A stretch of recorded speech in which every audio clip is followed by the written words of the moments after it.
எல்லையின்றி நீதிகளை எழுதுவார்கள், எழுதியதெல்லாம் பிறர்க்கே தமக்கென்று எண்ணார் என்று சொல்லக்கூடியவர்கள் வாழ்கின்ற முகம் இந்த கலியுகம். ஆனால் அதையெல்லாம் கடந்தவன் இந்த துரியோதனன்.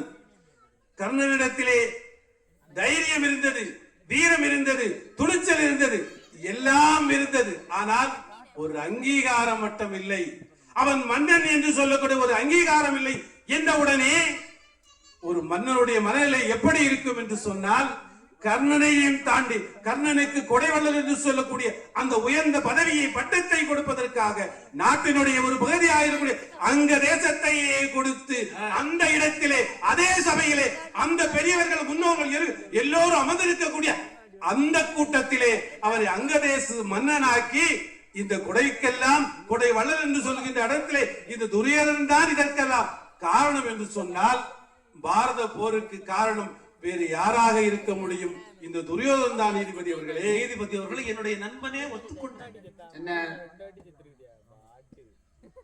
அரசன் இல்லாத அந்த தேசத்துக்கு, அங்கத தேசத்துக்கு அரசனாக இப்பொழுதே என்னுடைய தலையில் இருக்கக்கூடிய கிரீடத்தை என்னுடைய நண்பன் தலையிலே சூடிக்கிறேன் அப்படின்னு சொல்லி எனக்கு அங்கத தேசத்தை கொடுத்தார் என்று சொன்னால் என்ன அர்த்தம்?